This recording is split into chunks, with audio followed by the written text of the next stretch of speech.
जमीयत उलमा हिंद के सदर मौलाना अरशद मदनी ने नफरत की सियासत को मुल्क के लिए बड़ा खतरा बताया। महाराष्ट्र में मुनक्किद एक प्रोग्राम के दौरान उन्होंने कहा कि नफरत की सियासत ने मुल्क को आग के ढेर पर लाकर खड़ा किया है। अगर आज लोग चुप रहे तो आने वाले वक्त में मुल्क के अमन को संगीन खतरा हो सकता है। मौलाना अरशद मदनी ने कहा कि हुकूमत के नशे में कुछ फिरका परस्त ताकतें आइन को बदलने और मुल्क के सेक्युलर किरदार को खत्म करने की कोशिश कर रही हैं। उन्होंने इसे मुल्क को तबाही की तरफ ले जाने वाला रास्ता बताया। वहीं उन्होंने कहा कि मुसलमानों को हिंदू बनाना इतना आसान नहीं है। जो लोग नफरत की बातें कर रहे हैं, कुर्सी पर बैठकर नफरत की सियासत कर रहे हैं और घर वापसी की बात कर रहे हैं, वो लोग मुल्क के वफादार नहीं हैं, चैन और सुकून के साथ गद्दारी करते हैं। ऐसा नहीं हो सकता। अरे बाबा, 20 करोड़ मुसलमान कम है, 3-3.5 करोड़ क्रिश्चियन कम है। कौन माई का लाल है जो कह सकता है कि हम 20 करोड़ मुसलमानों के दीन धर्म से आजाद करके हिंदू बना लेंगे?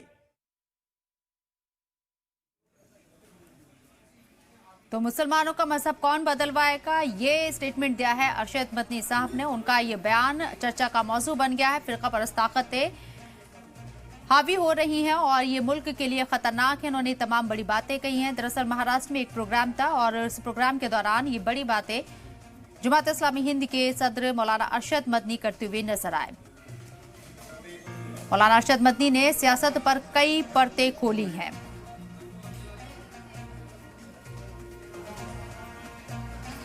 तो आपको बता दें, जमीयत उलमा हिंद के सदर मौलाना अरशद मदनी ने नफरत की सियासत को मुल्क के लिए बड़ा खतरा बताया है।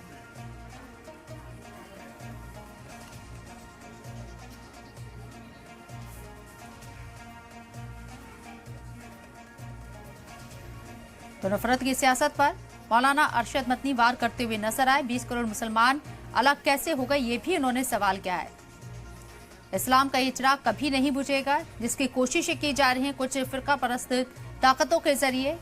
महाराष्ट्र के एक प्रोग्राम में इन तमाम बड़ी बातों का जिक्र मौलाना अरशद मदनी करते हुए नजर आए। इस मौजू पर बात करने के लिए जो खास मेहमान हमारे साथ चर्चा में शामिल हो रहे हैं, उनका तारुफ आपसे कराना चाहेंगे। सलमान अहमद मीडिया सेक्रेटरी हैं जमात इस्लामी हिंद से। इसके साथ ही सैयद बाबर अशरफ किचुचवी साहब है, सेक्रेटरी जनरल ऑल इंडिया मोहम्मदी मिशन से। और साथ ही हमारे साथ स्वामी हरिशंकरानंद साहब हैं, हिंदू धर्मगुरु हैं। आप लोगों का इस्तकबाल है सलाम टीवी में। सबसे पहले मैं सवाल करना चाहूंगी सलमान अहमद साहब, आपका महाराष्ट्र में जो प्रोग्राम मुनक्किद किया गया, मौलाना अरशद मदनी कई बातें यहां करते हुए नजर आए। 30 करोड़ मुसलमानों की भी उन्होंने बात की और बहुत तल्ख अंदाज में उन्होंने कहा कि कोई माई का लाल नहीं है जो यहां मुसलमानों को हिंदू बना सके। इसका डिटेल, इसके मायने मैं आपसे समझना चाहूंगी। जी शुक्रिया।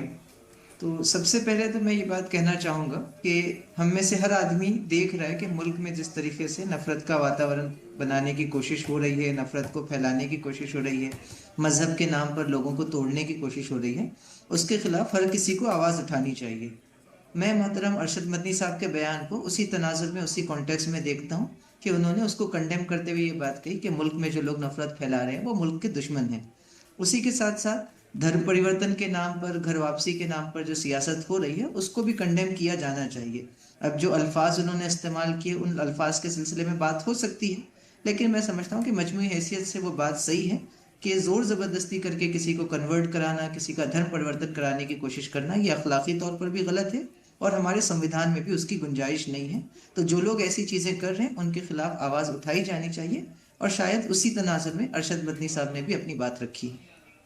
ठीक है, हमारे साथ और लोग भी हैं यहाँ। स्वामी हरिशंकरानंद साहब हैं, उनका रुख करना चाहूंगी। स्वामी हरिशंकरानंद साहब, अभी जिस बात का जिक्र यहाँ पर आ रही हूँ, सर आप ही के पास आ रही हूँ, मेरा सवाल आप ही से है। जिस बात का जिक्र अभी यहाँ सलमान साहब ने किया है और मौलाना अरशद मदनी भरे मंच से जिस बात का जिक्र करते हुए नजर आए, सांप्रदायिक ताकतें मुल्क की अखंडता के लिए खतरा है, संविधान के लिए खतरा है, ये तमाम बड़ी बातें उन्होंने कही हैं। उन सांप्रदायिक ताकतों में आप किन लोगों को देखते हैं और उन ताकतों को आप कैसे देखते हैं? देखिए, पहले तो मैं आपके टीवी के माध्यम से जो आपने जिस मुहिम को, जिसके ऊपर आज डिबेट रखी है, उसके लिए मैं आपको सलाम करता हूं। और सबसे बड़ी बात यह है कि ये अरशद मदनी जो हैं, ये देखिए अपने औहदे को ये ना समझ रहे हैं, ना अपनी आवाम की बात को ये समझ रहे हैं। ये भी आज उन फिरकाप्रस्त लोगों में शामिल हो गए हैं जो आवाम में फेमिनिस्ट हिंसा और घृणा फैलाना चाहते हैं। देखिए, मदनी साहब ने तो महाराष्ट्र के किसी प्रोग्राम में कोई बात कह दी। अरे भैया, ऐसे कितने लोग हैं जो समाज में फेमिनिस्ट हिंसा फैला रहे हैं, जो समाज में घर वापसी की बात करते हैं, जो समाज में इनके शब्दों के द्वारा जो शब्द इन्होंने कहे, मेरे को एक नाम तो बताइए। वो चंद लोग हैं जो समाज में इन सब चीजों को तवज्जो दे रहे हैं। क्या आप इस बात को नहीं समझते हैं मदनी साहब कि और भी लोग हैं, हम भी हैं, जो हमारी अपनी गंगा जमनी तहजीब को आज तक संजोए बैठे हैं, आज तक संभाले बैठे हैं? हमने कब कहा आपको ऐसा कि आप घर वापसी आइए? हमने तो सिर्फ एक बात ये बोली, आपका और हमारा डीएनए एक है। जब आपका और हमारा डीएनए एक है, आपके पूर्वजों ने अपने तरीके से इस्लाम को अपना लिया, तो हमें तो कोई तकलीफ नहीं हुई। देश का बंटवारा हुआ तो मुसलमान जो थे वो पाकिस्तान चले गए, जिन्होंने हिंदुस्तान पसंद था वो यहाँ रह रहे हैं। तो आप उसमें मेरे को एक बात बताइए कि आप जो बंटने की बात कह रहे हैं, आप जो ये बात कहते हैं कि घर वापसी की, अरे चंद लोगों के जुमलों को आप लेकर इतनी बड़ी ओहदे पे बैठते हुए आप इस बात को कहना चाहते हैं, और इस बात को आप कह रहे हैं, इससे आवाम में क्या फैलेगा? एक अशांति का माहौल बनेगा। मदनी साहब, इन शब्दों को आप मत दोहराइए। देखिए, अभी बरेली के अंदर तौकीर रजा ने क्या किया और क्या हुआ उसके बाद, और आज वो कहां पे है? मदनी साहब, आपको लोग पसंद करते हैं, हम भी पसंद करते हैं, लेकिन इन शब्दों के साथ हम भी आपको फिर पसंद नहीं करेंगे, फिर हम भी आपको तवज्जो नहीं देंगे। मदनी साहब को तो मैं एक बात कहना चाहूंगा, वो चंद पप्पुओं के शब्दों को अपनी तर्जुमानी से ना दोहराएं। ये मेरा निवेदन है उनसे। चंद लोगों को वैल्यू ना दी जाए, आप यही कहना चाहते हैं। और मदनी साहब का कद बहुत बड़ा है, इसलिए अगर वो कुछ कहते हैं तो उनके मैसेज को आवाम, खासकर मुस्लिम जो समुदाय है, वो बहुत गौर से सुनता है। इस बात की तरफ आप इशारा कर रहे हैं। इसका डिटेल में सैयद बाबर अशरफ किचूची साहब हमारे साथ मौजूद हैं। सैयद बाबर अशरफ किचूची साहब, वाकई में आपको लगता है कि मदनी साहब ने जो स्टेटमेंट दिया है और जो खदशा उन्होंने जाहिर किया, अगर आज चुप रहे तो कल देश की शांति खतरे में होगी, इसके पीछे वो वाकई में एक अंदेशा जाहिर कर रहे हैं, या आपको इसके पीछे कोई सियासत नजर आ रही है? नहीं, मैं देखिए, जितने भी मजहबी रहनुमा हैं, पहली चीज ये है कि उनके लिए इंसानियत, मोहब्बत, प्रेम, भाईचारा ये हमेशा सर्वोपरि रही है। वो किसी भी धर्म के लोग हों, और जो वाकई धार्मिक है उनकी बात कर रहे हैं। अब जो मदनी साहब की, अरशद मदनी साहब की स्पीच में जो कंटेंट है, वो उन लोगों के, उन धार्मिक व्यक्तियों के संबंध में नहीं है जो धार्मिक मूल्यों की रक्षा करते हैं, या उन धार्मिक मूल्यों पे अपनी अपनी आस्था के अनुसार जो है वो चल रहे हैं और इंसानियत की बका के लिए काम कर रहे हैं, यानी कि इंसानी वैल्यूज को जिंदा कर रहे हैं, और लोगों में जो है वो कस्टम रिचुअल्स, अपने कस्टम और रिचुअल्स के मुताबिक जो है वो अपनी अपनी जगहों के ऊपर कार्य कर रहे हैं। ये वहां पे उन्हीं ने पॉइंट किया है कि जो लोग सत्ता के करीब रह के कुछ संस्थाएं इस वक्त वाकई उजागर हुई हैं, और जो मीडिया में रोज नजर आ रही है, सुबह दोपहर शाम, यानी कि उसकी जो तस्वीर है वो कहीं देखने की जरूरत नहीं है। मीडिया पे रोज देखिए कि वो कोई किसी नाम से, सनातनी के नाम से, कोई बजरंग दल के नाम से, कोई गाय के नाम से, कोई किसी के घर पे जाके और उसके गोश्त को पूछ रहा है, कोई फला को पूछ रहा है। यानी कि अब तो हजारों मीडिया के लोग खड़े हो गए जो घर घर जाके पूछ रहे हैं कि आपके लिए कुरान अफजल है, कि आपके लिए मुल्क अफजल है, आपके लिए इस्लाम अफजल है, कि आपके लिए मुल्क अफजल है। अरे भाई, हमको इसी आकाए दुजहा सल्लल्लाहु ताला अलैहि वसल्लम की तालीमात ने हमको यानी कि ये जज्बा दिया है कि अगर मुल्क के ऊपर कोई, और इस मुल्क के लोगों के ऊपर, इन बाशिंदों के ऊपर कोई भी अगर परेशानी आती है तो अपनी जान को फिदा करने पे गुरेज मत करना। और इसकी तारीख हमारी भरी पड़ी है कि हमने कभी भी मजहब की बुनियाद के ऊपर नहीं, मुल्क की बका की जब बात आई तो उस पर अपने आप को पेशम पेश किया। लेकिन अफसोस ये हो रहा है कि अभी जिन लोगों को राजनीति में यानी कि ताकत मिल गई है, तो वो राजनीतिक दुरुपयोग करके समाज की ये जो रचना है, जिसके लिए प्यारा वतन अजीज जाना जाता है, गंगा जमनी तहजीब, उसको कहीं ना कहीं, जो अभी हमारे पहले जो शंकराचार्य जी या जो भी बैठे हुए थे, उन्हीं ने जो बात कही वो बड़ी गंभीर है कि यहाँ पे बहुत कम वो लोग हैं जो नफरत के बीज बो रहे हैं। लेकिन सवाल ये है, अगर इस नफरत के बीज को, जो मदनी साहब का बात है, अगर इनको पनपने देंगे इन कांटों को, तो ये कल हो सकता है समाज के लिए बड़े, तो इससे पहले कि ये समाज को डस ले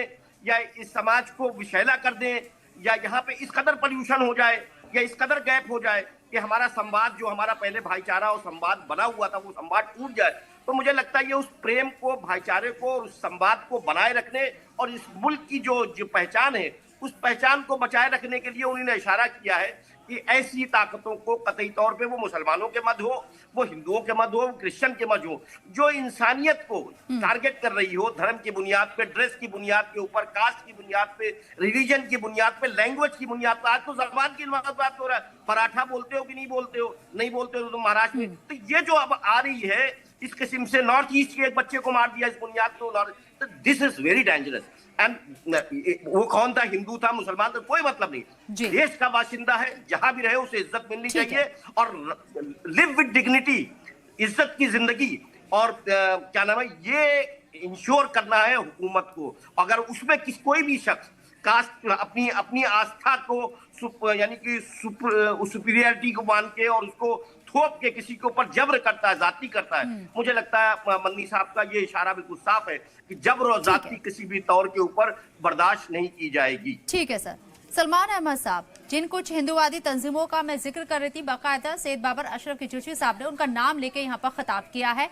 वो ताकतें जिनका जिक्र मौलाना अरशद मदनी ने नाम लेकर नहीं किया है, लेकिन सांप्रदायिक ताकतें कहकर, हिंदुवादी तंजीमें कहकर उनको खिताब किया। सीधे तौर पर आप इन तंजीमों को कटघरे में खड़ा करके क्या सरकार को यहाँ सवाल कर रहे हैं, सरकार को एड्रेस कर रहे हैं, और सरकार इन लोगों को एक तरीके से इनके ऊपर कार्रवाई नहीं कर रही है, कहना क्या चाह रहे हैं? और सरकार से उनकी ये डिमांड है क्या? जी, मैं समझता हूं कि अरशद मदनी साहब या वो सारे लोग जो सांप्रदायिकता के खिलाफ आवाज उठाते हैं, वो सरकार को भी एड्रेस करते हैं और सरकार के साथ साथ समाज को भी एड्रेस करते हैं। देखिए, ये जो सांप्रदायिक ताकतें हैं, इसमें कोई दो राय नहीं है कि ये लोग संख्या में कम हैं, लेकिन कम होने के बावजूद भी जो वातावरण इन्होंने बनाया है, देश में जो तबाही इन्होंने मचाई है, वो कम नहीं है। मैं एक उदाहरण आपको देना चाहूंगा। यूनाइटेड क्रिश्चियंस फोरम ने अभी कुछ दिनों पहले एक रिपोर्ट शाये की और उसको उन्होंने होम मिनिस्टर को भी भेजा। उस रिपोर्ट में उन्होंने बताया कि सिर्फ क्रिश्चियन समुदाय के खिलाफ एक साल के अंदर, पिछले साल 700 से ज्यादा जो है वो हिंसा की घटनाएं हुई। आप अंदाजा लगाइए, 700 से ज्यादा का मतलब ये कि हर महीने 70 घटनाएं, यानी कि रोजाना 2 से ज्यादा अटैक सिर्फ क्रिश्चियंस पर हुए। वैसा ही मामला आप आदिवासी समाज के साथियों के साथ लीजिए, वैसा ही मामला मुसलमानों के साथ है, वैसा ही मामला दीगर समुदाय के लोगों के साथ है, कहीं कम कहीं ज्यादा। तो हम ये सोचकर खामोश नहीं बैठ सकते कि हिंसा फैलाने वाले, नफरत फैलाने वाले लोग कम हैं। ये कम हैं, लेकिन इसके बावजूद भी चूंकि इनको राजनीतिक संरक्षण मिल रहा है, इनको सपोर्ट मिल रहा है, इनको मीडिया, सोशल मीडिया में जगह मिल रही है, इसलिए वो आगे बढ़ रहे हैं। और उस संदर्भ में ये बहुत इंपॉर्टेंट है कि ये कम हो या ज्यादा हो, मुसलमान हो या हिंदू हो, सरकार के वाले लोग हों या विपक्ष के लोग हों, हर वो आदमी जो नफरत फैलाता है, नफरत की राजनीति करता है, उसके खिलाफ बात की जाए और खुलकर बात की जाए, सख्ती से बात की जाए। और उसी कॉन्टेक्स्ट में मैं समझता हूं कि सरकार को भी अपील की जानी चाहिए कि सरकार की जिम्मेदारी है कि वो इस किस्म के सारे तत्वों को कंट्रोल करे, चाहे वो कैसे ही क्यों ना हो, उससे कितना ही राजनीतिक लाभ मिलता हो या नहीं मिलता हो।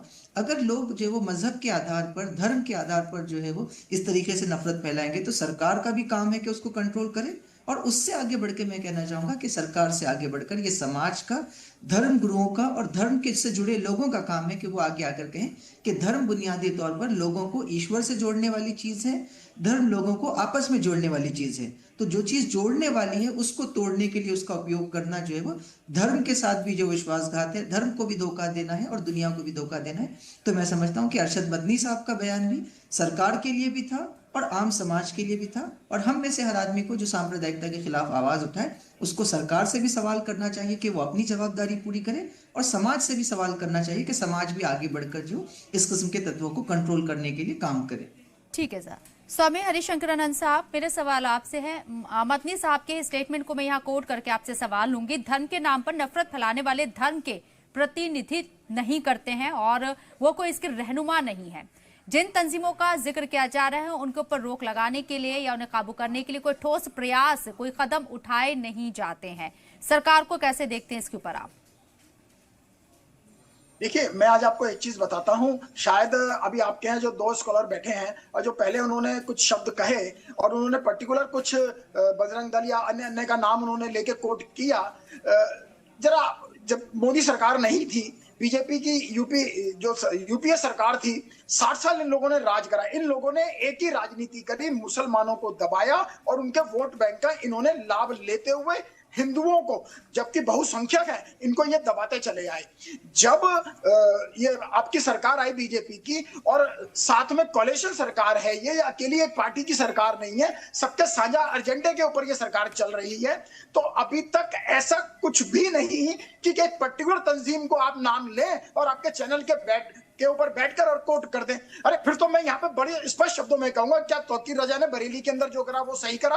आज जो मदनी साहब ने जिन शब्दों का इस्तेमाल करते हुए ऐसे हल्के शब्दों का, भड़काने वाले शब्दों का इस्तेमाल कर दिया महाराष्ट्र के अंदर, और आज उसकी डिबेट के ऊपर हम बैठे हैं, क्या ये सही है? क्या ये नहीं भड़का रहा है ऐसे चंद फिरकाप्रस्त लोगों को? उसके उस भीड़ में ये मदनी साहब भी शामिल हो रहे हैं जो समाज में, जो हमारे देश के अंदर अराजकता को फैलाना चाहते हैं। अरे क्यों हम अपने शब्दों से, अपनी भाषा से चंद ऐसे पॉलिटिशियन लोगों का नुमाइंदा हम बन जाएं जो देश में अराजकता फैलाते हैं? अरे हमारी गंगा जमनी तहजीब है, और हमारी गंगा जमनी तहजीब में अगर आपने कुछ देखना, आके चांदनी चौक देखिए ना आप चांदनी चौक का एक पर्टिकुलर इलाका है बिल्ली मारान, वहां जाके देखिए ना किस तरीके के लोग आपस में मिलजुल के रहते हैं। आप छोटी सी घटना को लेके आप गाय के नाम पे, किसी के भी नाम पे कुछ भी आके बोल देंगे अगर, क्या यह सत्यता नहीं है कि लोग इस तरीके की गोकशी कर रहे हैं? क्या ये बात की सत्यता नहीं है कि संभल के अंदर क्या किया गया? क्या इस बात की सत्यता नहीं है जो अभी तक करते आए हैं? अरे अगर यदि आज हम थोड़ा सा भी अगर यदि अपने शब्दों को समाज में रहते हुए विरोध कर रहे हैं तो क्या गलत कर रहे हैं? आपको किसी तंजीम का नाम नहीं लेना चाहिए, और पर्टिकुलर राष्ट्रीय चैनल है आपका छोटा मोटा चैनल नहीं है। कई कंट्रियों के अंदर ये चैनल देखा जाता है, उसके अंदर जब आप किसी एक पर्टिकुलर तंजीम को कोट करके कोई बात कहते हैं तो लोग उसी नजरिए से उस तंजीम को देखते हैं। मैं इसका कंडेम करता हूं, ऐसा नहीं होना चाहिए और ना ही ऐसे शब्दों का इस्तेमाल करना चाहिए। अरे हम देश को संजोने वाले लोग हैं, हम गंगा जमनी तहजीब को समझने वाले लोग हैं, हम गांधी वाले लोग हैं। हम इस देश में आज जब से ये गवर्नमेंट आई है एनडीए की, आज आप देखें कि हमारे पासपोर्ट की वैल्यू क्या हो गई है विदेशों में। आज हमारा वर्चस्व कहां पहुंच गया। आज हम तीसरी इकोनॉमी बनने जा रहे हैं। आज हमारा प्रभुत्व देखिए ना कहां से कहां तक आ गया। 60 साल में जो तरक्की हम लोगों ने नहीं करी, आज वो तरक्की हमने चंद 12-13 सालों के अंदर कर ली है। क्या इस बात को समझना नहीं चाहिए? और ये लोग जो इस बात को हमारे समाज में छोटे से तबके तक इस लाभ को न पहुंचने दे, उसको उलझाए रखना चाहते हैं कि हिंदू ने ऐसा कह दिया, क्रिश्चियन ने ऐसा कह दिया, सिख ने ऐसा कह दिया। अरे ये सब चीजें गलत है। नहीं, हमें ये सब नहीं कहना है। हमें तो सिर्फ इस बात का विरोध करना है कि अगर यदि किसी धर्म गुरु ने कहीं भी ऐसे शब्दों का इस्तेमाल करा है जहां पे लोगों में वेमनेस, हिंसा और घृणा फैलाने वाले शब्द हैं, हम उसको कंडेम करेंगे। मैं मदनी साहब के इन शब्दों का पुरजोर तरीके से कंडेम करता हूं और मैं नहीं चाहूंगा कि इस चैनल पे बैठते हुए मैं कुछ अन्य शब्दों का इस्तेमाल करूं, क्योंकि देखिए भाषा की अपनी एक मर्यादा होती है, शब्द की अपनी एक मर्यादा होती है। चंद शब्दों में मैं इतना कहूंगा, आज अगर यदि हम किसी बात के लिए कुछ कहते हैं या पर्टिकुलर तंजीम कुछ कहती है, उसके ऊपर गौर करना चाहिए। और ऐसा नहीं है कि सरकार ने एक्शन नहीं लिया है, सरकार एक्शन ले रही है, चाहे वो हिंदू हो, चाहे मुसलमान हो, चाहे वो सिख हो या कैसिडिटी हो, किसी भी तंजीम का कोई भी व्यक्ति हो, उसके ऊपर सरकार ने एक्शन लिया है। अभी आप देखिए ना, जेएनयू के अंदर कुछ लोगों ने कुछ भी कह दिया, कुछ बच्चों ने, उसके ऊपर जेएनयू के ही लोगों ने, उनकी जो चलाते हैं प्रोफेसर लोग, उन्होंने ही पुलिस में कंप्लेंट की है कि देखिए चंद लोग, अब क्या समझने की बात है कि चंद लोगों के शब्दों के द्वारा जो अन्य बच्चे वहां पढ़ रहे हैं वो भी कहीं ना कहीं इस बात में शरीक माने जाते हैं। जेएनयू बदनाम होता नहीं, ये गलत चीजें हैं। मैं तो एक ही बात कहूंगा, भाषा की मर्यादा का तो हमेशा उल्लंघन हमने देखा है यहाँ कई मौकों के ऊपर, चाहे वो पार्लियामेंट के अंदर हो या फिर दीगर जो मंच होते हैं, सियासी मंच। अभी मैं जिक्र नहीं करना चाहूंगी शाहरुख खान को लेकर ही, नंद किशोर गुर्जर जो कि एमएलए हैं बीजेपी से, वो किस तरह के अल्फाज का जिक्र करते हैं, संगीत सोम किस तरह के अल्फाज का जिक्र करते हैं। तो भाषा की जो मर्यादा है उसका उल्लंघन बार बार किया जा रहा है। मदनी साहब ने कहा तो वो भी कटघरे में खड़ा किया जा रहा है। सैयद बाबर अशरफ किशोर साहब, आपका रिएक्शन चाहूंगी। नहीं, मैं स्वामी हरीशचंद्र साहब को ऐसा लग रहा है कि मैं किसी तंजीम को टारगेट नहीं कर रहा हूँ। मुझे प्यारा वतन अजीज अपनी यानी कि बेपनाह मकबूल है। मैं तो इस बात को कह रहा हूँ कि दरख्त होता है तो उसमें मोहतरम मुझे अपनी बात पूरी करने दे अजीज। आप गलत दिशा में ले जा रहे हैं। तो मैं तो सूफी परंपरा से बंधा हुआ हूँ, गरीब नवाज का शहदाई हूँ। तो मैं तो यानी कि अगर कोई दरख्त बड़ा होता है तो उसके कांटों से ताल्लुक भी नहीं रखता। और मैं अपने वतन पे भी चाहता हूँ कि वो जो कांटे के रूप में चुभने की कोशिश कर रहे हैं और समाज को यानी कि चुभ रहे हैं, उनसे अपने नहीं, वो फूलों से अपना ताल्लुक रखें। तो फूलों से ताल्लुक रखेंगे तो सुकून रहेगा जिंदगी में। लेकिन कांटों से अगर सिर्फ कांटे रह जाएंगे और फूल खत्म हो जाएंगे तो मुझे लगता है ये तकलीफ की बात है सबके लिए, आपके लिए भी और हमारे लिए भी। तो हम किसी तंजीम को नहीं, हम तो ये चाह रहे हैं कि वो लोग, अब तो मैं धर्म गुरुओं की बात ही नहीं कर रहा हूँ, अब तो वो लीडर बन के चौराहे के ऊपर हर आदमी आ रहा है, मैं जिला अध्यक्ष हूँ, फला का मैं फला हूँ, और उसने जो है वो अपने तौर के ऊपर सेल्फ जिम्मेदारी ले ली है हिंदू रक्षा दल की कि हम आपको अभी काहे की रक्षा यार, इंसानियत की रक्षा करो, बका करो, सबका काम करो। अब हिंदू रक्षा के नाम पे तुम किसी को नुकसान पहुंचाओगे, या मुस्लिम रक्षा के नाम पे, हम तो नहीं रक्षा करने निकल रहे हैं कि किसी की रक्षा। भाई ठीक है, आपका जो पहला मोटिव है धर्म का वो ये है कि heal the bounds of others, जिसके लिए ये प्यारा वतन अजीज जाना जाता है कि कोई भी दुख में और पीड़ा में है, भूखा है तो उसे खाना खिलाओ, कपड़े नहीं है तो उसे तन पे कपड़े दो। ये सब जगह था, मठ में था, पाठशाला में था, खानकाहों में था, और यही सूफिया यानी कि इस प्यारे वतन अजीज में आए, उन्होंने वहदानियत का पाठ पढ़ाया और लोगों में इंसानियत के दर्द को ऐसा कूट दिया कि आज तक वो पलटे नहीं। उन्होंने जो ला इलाहा इल्लल्लाह पढ़ा वो आज तक उनके दिलों के अंदर है, उनके दिलों में है, और वो ये जो सारी तहरीकें चलती हैं ऐसा वैसा, तो वो हमारी घुट्टी में ऐसा पिला दिया गया है कि तुम्हें कुछ भी हो जाए, तुम इंसानियत के इस पाठ को मत भूलना कि नफरत को किसी भी हालत में पनपने न देना और मोहब्बत को फरोग करने में कभी पीछे में हटना। तो मुझे लगता है कि अगर ये संदेश दिया जा रहा है कि चाहे वो मुसलमानों में हो और चाहे हिंदू में है, अगर इस किस्म की शिद्दत पसंद और वेनम में भरी, जो आप बात कह रहे हो, वेनम में भरी हुई विचारधाराएं अब इन प्लेटफॉर्म से मीडिया के ऊपर और तमाम जगह के ऊपर या संगठन बना के आ रही हैं, तो उनको बाजाब्ता तौर के ऊपर तहरीक चला के या शासन को, एडमिनिस्ट्रेशन को काम करे और सामाजिक तौर पे काम करने की जरूरत है कि हम कतई तौर के अंदर अपने समाज के अंदर कांटों को पनपने न दें और कोशिश करें कि फूल ही जो है इस चमन के अंदर हो, जिससे हमारा ये गुलशन जो है तो वो हरा भरा रहे और हमेशा सबको सुकून रहे और सब सुकून के साथ रहे, और हर आदमी इस मुल्क के प्यारे वतन की तरक्की के अंदर अपना भरपूर सहयोग करे। किसी को इस बुनियाद के ऊपर आप डिस्क्रिमिनेट मत कीजिए कि वो फला मजहब से है तो उसका राइट कम है। Every citizen has got a right. हर शख्स को लिव विद डिग्निटी, मतलब उसको इज्जत की साथ रहने का हक हासिल है और अपनी आस्था के अनुसार अपने कार्यक्रमों को करने का पूरा राइट है। हाँ, इस बात का राइट नहीं है कि आप अपनी आस्था पे जिसमें प्रोफेस कर रहे हैं उसमें किसी थोपिए या किसी को गाली दीजिए। तो ये जो हो रहा है, इससे मुझे लगता है कि इससे बात आने की जरूरत है। बहुत छोटा सा रिएक्शन। जी, तो मैं यही समझता हूँ कि इस वक्त हमारे देश के सामने जो बड़े चैलेंजेस हैं उसमें से एक सांप्रदायिकता है। सांप्रदायिकता के होने का मतलब ये नहीं है कि पूरे देश में जो हर कोई सांप्रदायिक हो गया है, हर कोई कम्युनल हो गया है, हर मुसलमान हिंदू के खिलाफ है या हर हिंदू मुसलमान के खिलाफ है, ऐसा नहीं है। देश में अब भी सद्भावना है, प्यार है, मोहब्बत है, लोग मिलजुल कर रह रहे हैं। लेकिन उसके बावजूद भी जो लोग नफरत को बढ़ाने की कोशिश कर रहे हैं, चाहे वो किसी भी धर्म से हो, उनके खिलाफ पूरे समाज को एक साथ आके काम करना होगा। ये समाज की जिम्मेदारी है। ये कोई बीजेपी और कांग्रेस का झगड़ा नहीं है या हिंदू और मुसलमान का झगड़ा नहीं है, ना ये झगड़ा है कि इस सरकार में क्या होगी, पिछली सरकार में क्या होगा। असल बात ये कि ये जिम्मेदारी स्वामी साहब बहुत किसी को जल्दी उसको अदा करना है। स्वामी साहब फाइनल कमेंट 10 सेकंड। देखिए, इतने अच्छे शब्दों के साथ में, और मैं इस डिबेट को पूर्ण विराम हो उससे पहले कहूंगा कि ये जो शब्द अभी आपने कहे हैं, मैं इसका पुरजोर तरीके से आपके साथ समर्थन करते हुए आपके साथ खड़ा हूं। और समाज में हम नफरती एजेंडा फैलाने वालों को हम चुन चुन के बताएं ये कांटे हैं और इनको कैसे हमें निकालना है, इसके ऊपर हम काम करें और देश को उस वर्चस्व पे हम लेके जाएं जहां पे हम कभी विश्व गुरु कहलाते थे। और आज वो समय आने वाला है, लेकिन ये होगा तब, ये संभव तब होगा जब हम अपनी गंगा जमनी तहजीब को संभालते हुए, लोगों के अंदर भाईचारे का संदेश देते हुए और उन फूलों के संग हम चले। मैं हमारी माता इसको हम कभी ना भूलें। ठीक है सर, माजरत चाहूंगी, इंटरप्ट कर रही हूँ, वक्त की पाबंदी है। बहरहाल बहुत बहुत शुक्रिया आप खास मेहमानों का हमारे साथ जुड़ने के लिए, अपना कीमती वक्त देने के लिए।